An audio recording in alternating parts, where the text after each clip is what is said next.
बिस्मिल्लाहिर्रहमानिर्रहीम। आप news channel के नए एपिसोड के साथ मैं हूं आपका मेज़बान अमजदता। और हमारे साथ हैं मिस सबा हदायत साहब। अस्सलाम वालेकुम मिस, कैसी अस्सलाम तबीयत वालेकुम। आपकी? वालेकुम सलाम। अल्हम्दुलिल्लाह सर जी, आप कैसे? जी। अच्छा मिस साहब, आप बताइएगा कि आज का टॉपिक। जी सर, आज का हमारा टॉपिक फील्ड मार्शल है। इंडो पाकिस्तान में कितने फील्ड मार्शल आए हैं और उनको ये जो ओहदा मिला, ये अथॉरिटीज मिली थी, उनको किस बुनियाद पर मिली थी, उन्होंने क्या ऐसे जो है कुछ कारनामे से अंजाम दिए थे, तो उस पर आज हम चल जनरल वेरी डिटेल से बात करेंगे। गुड। तो हमारा टॉपिक है जी जी कि sir. Field marshals of Indo पाक, पाकिस्तान और हिंदुस्तान में जो फील्ड मार्शल्स आए हैं वो कौन कौन थे। अच्छा, सबसे पहले तो हम देखते जी हैं जी कि बिल्कुल। फील्ड मार्शल क्या है। ये मिलिट्री का जी बिल्कुल। सबसे हायर रैंक होता है और ये वाहिद रैंक है जो कि फाइव स्टार मिलिट्री रैंक होता है। जो आर्मी चीफ हम्म। होता है ना, फुल जनरल होता है, वो 4 स्टार होता है। Lieutenant general three G stars sir. होते हैं। तो ये 5 स्टार्स होता है, ठीक है। ये सबसे sitting above the rank of the general, ये सबसे ऊपर होता है। लेकिन मसला ये है कि ये एक ऑनररी पोजीशन है और ये सेरिमोनियल ओहदा होता है। इसमें जो इख्तियारात हैं वो सारे के सारे आर्मी चीफ के पास होते हैं। यानी कि जो ओके। फील्ड मार्शल है, फील्ड मार्शल के पास वो इख्तियारात नहीं होते जो कि आर्मी चीफ के पास होते हैं। ये आर्मी चीफ के पास ही सारे इख्तियारात होते हैं। तो ये उससे एक रैंक ऊपर है। तो ये सेरेमोनियल टाइप है, ऑनररी ओहदा होता है। और ये दिया इसलिए जाता है किसी भी इंडिविजुअल को, जो जनरल को दिया जाता है कि वो उसकी आउटस्टैंडिंग सर्विसेज, आउटस्टैंडिंग परफॉर्मेंस पे ओके। ये उसको ये ओहदा ओके। दिया जाता है। और सर, इनके पास बिल्कुल किसी किस्म के इख्तियारात नहीं होते? जी जी जी जी जी, ये ऐसा ही है। लेकिन मैं सर, अब जी जी कुछ। लेकिन सर इनको सैलरी तो अपनी रैंक के अकॉर्डिंग ही मिलती होगी। जी जी, इनको बिल्कुल, इनको लाइफ सैलरी अपनी टाइम। रैंक जहर है। अब इनको फील्ड मार्शल की ही तमाम मुराद मिलेंगी। सैलरी से मुराद ओके। उनकी तमाम मुराद मिलेंगी। और इसमें ओके। रिटायरमेंट नहीं होती। फील्ड मार्शल में ओके। रिटायरमेंट नहीं ओके। होती। ये till the last breath of his life वो साहब फील्ड मार्शल ओके। ही रहते हैं। ठीक है। ले जी, ठीक आइए सर। अब हम देखते हैं जी आगे। ये जो मौजूदा पाकिस्तान के मौजूदा army chief general Asim Munir साहब जो है, इनके पास इस वक्त फील्ड मार्शल का ओहदा है। ठीक है। जी तो सर। ये 2022 में, 2022 में ये पाकिस्तान के आर्मी चीफ बने थे। जी सर। अच्छा, उसके बाद जो है फिर ये अभी जो ऑपरेशन जो हुआ, जो जंग हुई पाकिस्तान को इंडिया की, इसमें इंडिया को मुंह की जी। खानी पड़ी। उसमें इनकी खिदमात को सराहते हुए इनको फील्ड मार्शल का ओहदा जो है ना दे दिया गया, 20 ओके। मार्च 2025 को। ओके। तारीख पाकिस्तान में इससे पहले फील्ड मार्शल का ओहदा सिर्फ अयूब खान साहब के पास था। और जब अयूब खान साहब फील्ड मार्शल थे उस वक्त भी उनके अंडर आर्मी चीफ एक मौजूद थे। यानी कि जब 65 की वॉर हो रही थी तो अयूब खान साहब फील्ड मार्शल तो थे, आर्मी चीफ उनके अंडर एक चल रहे थे, वो जनरल मोहम्मद मूसा थे। तो ओके। ये फर्स्ट टाइम ऐसा हुआ है कि पाकिस्तान के आर्मी चीफ और फील्ड मार्शल ये दोनों ओहदे एक ही साहब के पास हैं। और जी सर। वो जो ऑपरेशन इन्होंने किया बनियानुल मरसूस, ये इन्होंने लॉन्च किया था, जिसमें इन्होंने इंडियन मिसाइल स्ट्राइक को रोका और उन पे हमले किए और उनके जो जहाज गिराए थे राफेल वगैरह। और वो सब इस वक्त तो हर चीज़ें छप चुकी हैं, डिटेल में क्या जाना। हमारे यहाँ से टॉपिक तो वो फील्ड मार्शल है, वरना हम इस बारे में भी बात कर सकते हैं। हाँ, ये मैं ज़रूर कहूँगा कि जी इनका ये जो ऑपरेशन था, गूगल के मुताबिक पिछले 1 डेढ़ महीने में हिंदुस्तान में सबसे ज्यादा जो सर्चिंग हुई है वो इस नाम की हुई है। वो इस नाम की हुई है कि इस नाम का मीनिंग जो है, ये इन्होंने पूछा है कि ये मीनिंग क्या है। ठीक है। तो ये कुरान मजीद की एक आयत से, इंडिया में? कुरान मजीद की एक सर आयत से। इंडिया में हुई है? जी, इंडिया में हुई। जी, ओके। गूगल के मुताबिक हिंदुस्तान में सबसे ज्यादा सर्चिंग इस पे हुई है। तो ये कुरान मजीद की ये आयत है। तो ये आयत वैसे तो नीचे लिखी हुई है, लेकिन मैं आपको ना ये आयत और साथ इसका तर्जमा भी दिखाता हूँ। ये है जी सूरह सफ। और इसकी आयत का नंबर है जी 4। ओके। बिस्मिल्लाहिर्रहमानिर्रहीम। इन्नल्लाहा युहिब्बुल्लज़ीना युक़ातिलूना फ़ी सबीलिही सफ़्फ़न कअन्नहुम बुन्यानुम मरसूस। इसका मतलब होता है आहनी दीवार। ये इसका मीनिंग है। हम्म। तो आगे चलते हैं हम। सर बुनियानुर मरसूल का कामयाब जो है इनका ये ऑपरेशन, तो सर इसके बिहाफ पर इनको ये जो है ना परफॉर्मेंस की बदौलत इनको फील्ड मार्शल का ओहदा दिया गया। जी बिल्कुल ऐसा ही है, ऐसा ही है कि जी पाकिस्तान ने बहुत शानदार इसमें परफॉर्मेंस दिखाई और हिंदुस्तान को हम्म। मुंह की खानी पड़ी। जो कि हिंदुस्तान इस वक्त दुनिया को बता रहा था कि जी मैं इतनी बड़ी पावर हूँ, मैं ये कर सकता हूँ, ये कर सकता हूँ। तो दुनिया ने देख के जो है ना, इस वक्त तो हिंदुस्तान डिफेंसिव फील्ड पे है, डिफेंसिव लेवल पे चला गया हुआ है। और ये आपने बड़ा अच्छा क्वेश्चन उसमें पूछ लिया कि इस वक्त हिंदुस्तान जो है वो दोबारा प्लान कर रहा है। और अल्लाह ताला हम्म। रहम करे तो एक्सपेक्टेशन हो सकती है, ये बिल्कुल इस बात की तवक्कुआत है, या ये हर जो इम्कान नहीं कि हिंदुस्तान का जो उसका ऑपरेशन है, ऑपरेशन सिंदूर, वो शायद उसका सेकंड फेज लॉन्च करे। पाकिस्तान की तारीख में जो पहली दफा जो ओहदा मिला वो जनरल अयूब साहब को मिला, अयूब खान साहब को मिला था। उसके बाद जी 1959 में जो है ना, इन्होंने अपने हिस्टोरिकल रिकॉर्ड के देखते हुए जो है ना, क्योंकि अब ये इनके पास कमांडर इन चीफ का ओहदा था। उस जमाने में आर्मी चीफ का नाम कमांडर इन चीफ हुआ करता था, आर्मी चीफ के ओहदे को कमांडर इन चीफ कहा जाता था। तो ये कमांडर इन चीफ भी यही थे और प्रेसिडेंट ऑफ पाकिस्तान भी यही थे। तो इन्होंने अपने आप को ही प्रमोट करते हुए फील्ड मार्शल का ओहदा दे दिया। कुछ लोग इनकी तारीफ भी करते हैं, कुछ लोग इनकी बुराइयां भी करते हैं, लेकिन इकोनॉमिकली इन्होंने बहुत शानदार उनका रोल था और इन्होंने पाकिस्तान को बहुत तेजी से उस वक्त तरक्की करके लेके गए थे। तो ये इनकी पॉलिटिकल मूव भी थी और मिलिटरीली मूव भी इन्होंने चलाई है, और ये इन्होंने यहाँ पर बड़ी देर काम किया। और भुट्टो साहब जो कि इनके बहुत चहीते मिनिस्टर थे, वो फिर इनके खिलाफ हो गए, पीपल्स पार्टी बनाई और एहतजाज के में फिर इनको रिजाइन देके जाना पड़ा। पाकिस्तान की हिस्ट्री में दो ही फील्ड मार्शल आए हैं। अब हम देखते हैं जी इंडिया में कितने फील्ड मार्शल आए। जी सर। इंडिया में पहले field marshal Sam Manik Shah. जी सर। अच्छा, सैम मानिक शाह जो है, ये पहले उनके ऑफिसर थे जिनको फील्ड मार्शल का ओहदा दिया गया। इनकी जी सर। वजह वजह यह है कि 1969 से 1973 तक इन्होंने हेड ऑफ इंडियन आर्मी के तौर पर इन्होंने सर्व किया। और 69 से जी 73 यानी कि 71 की वॉर जो है, इन इन बिटवीन हुई। तो ये उस वक्त इंडियन फौज को हेड कर रहे थे। तो इनकी ओके। जो खिदमात कही जाती हैं उसमें भी 71 की वॉर ही है। फॉल ऑफ ढाका जो है, जो फॉल ऑफ ढाका हुआ था, ओके सर। हाँ वो 71 की था। तो इस बेस पर हिंदुस्तान की हुकूमत ने इनको जो है फील्ड मार्शल का ओहदा दिया। इनको जो है ना सिविलियन सिविलियन अवार्ड भी इनको दिया गया, पद्मा विभूषण इनका अवार्ड मिला। ये हिंदुस्तान में जो है ना बहुत कम ऐसे आपको ऑफिसर मिलेंगे जिनको पास दोनों ये अवार्ड हो, या फील्ड मार्शल का ओहदा भी हो। दो ही तो ये हमारे पास आए हैं, दो ही इंडिया के पास आए हैं। अब इसके ओके। पास जो अगले जो नाम है, वो ये तरह हिस्ट्री थोड़ी सी आपको अजीब लगेगी। हम्म। के एम करियप्पा। जी सर।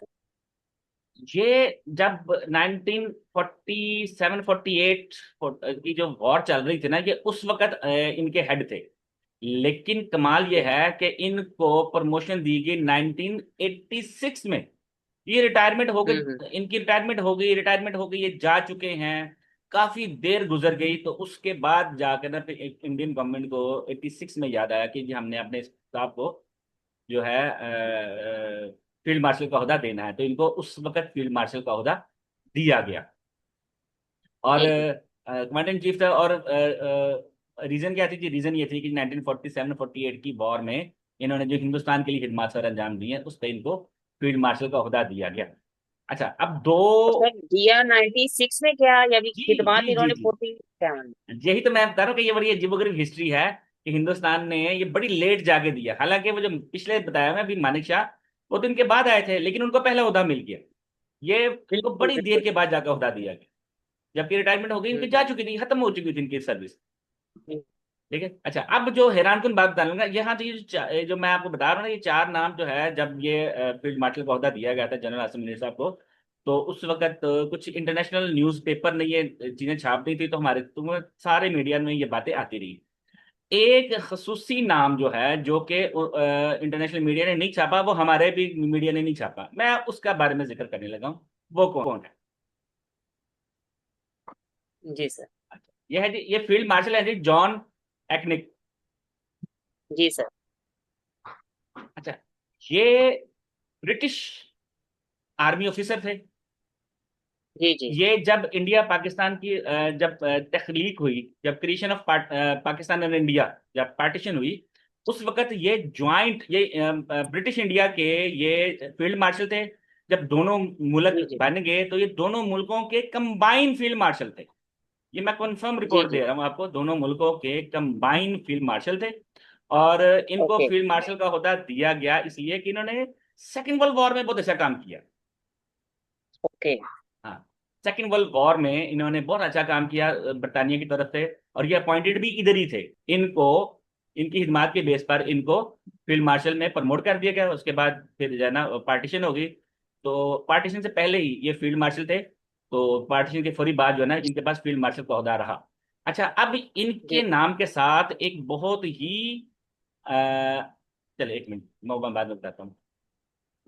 ये आगे की हिस्ट्री भी लिखी हुई है। इन्होंने नॉर्थ अफ्रीका में भी कंपेन की है, मिडिल ईस्ट में भी जी इन्होंने, इनका काम था। तो एशिया में और अफ्रीका में इनका काम था। इन्होंने यहाँ पर सेकेंड वर्ल्ड वॉर के दौरान 1942 में, तो इन दो जगहों पर इन्होंने बहुत अच्छा इनकी सर्विसेज थी। क्योंकि हमारी इस वक्त बात जो है ना वो इसमें नहीं हो रही, इसलिए मैं आपको इसकी डिटेल नहीं बता रहा। हम तो फील्ड मार्शल की बात बता रहे हैं। हाँ, फील्ड मार्शल में नॉर्मली जो है ना, जब मैं ये टॉपिक पढ़ाता हूँ ना अपनी क्लासेस में यूनिवर्सिटी में, तो मुझे स्टूडेंट्स कहते हैं कि सर ये नाम तो कभी आया ही नहीं है।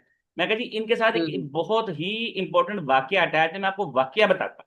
मैं आपको वाक्य बताता हूँ। जी सर। जी सर। लेकिन वाक्य ऐसा है कि आपने एक मशहूर वाक़या सुना है कि जब 47 के बाद जब कश्मीर में इंसर्जेंसी स्टार्ट हुई, कश्मीर में जो है ना वो इंडियन फोर्सेस आई, पाकिस्तानी कबायली जो है ना वो लोग वहां चले गए और जंग शुरू हो गई। तो वाक़या आपने ये सुना है कि कायद आजम ने उस वक्त जो कमांडर इन चीफ थे, ग्रेसी जनरल ग्रेसी से कहा जी कि हम्म आप अटैक करें कश्मीर पर। तो आपने हिस्ट्री में यही हम्म। पढ़ा है कि जनरल ग्रेसी ने इनकार कर दिया। आज आपको बिल्कुल। बताने लगा हूं कि ये बात बिल्कुल गलत है। ऐसा कुछ नहीं हुआ, जनरल ग्रेसी ने इनकार नहीं किया। बच्चे कहते हैं, ओके। स्टूडेंट्स कहते हैं sir how is this possible. आप कह रहे हैं जी कि जी इनकार नहीं किया। मैं कह जी मैं आपको इसके हवाले देने लगा हूं। अब आपको मैं बुक्स के जी हवाले देने लगा। ये पहली किताब है, मिशन विद माउंटबेटन।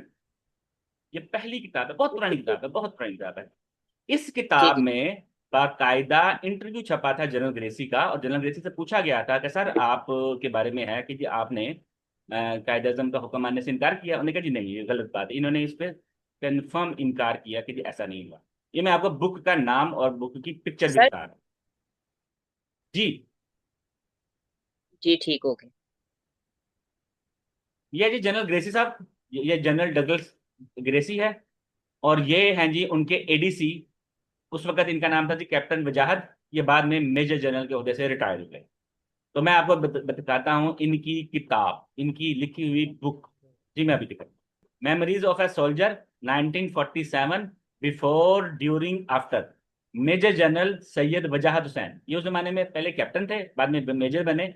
इसमें भी इन्होंने, ये उनके एडीसी थे। ये जो आर्मी से बिलोंग करते हैं लोग उनको पता है मैं क्या कह रहा हूँ। ये इनके एडीसी थे। और ये उनकी किताब है। इन्होंने इसमें बिल्कुल बाकायदा मेंशन किया है कि कायद आजम ने अपना ऑर्डर वापस लिया। ठीक है जी, दो चीजें हो गई। तीसरी बुक दिखाता हूँ मैं। है जी, ये है जी द इमरजेंसी ऑफ जी जी। पाकिस्तान, बुक का नाम है। और ये चौधरी मोहम्मद अली साहब की लिखी हुई किताब है। ये पाकिस्तान के एक्स प्राइम मिनिस्टर है।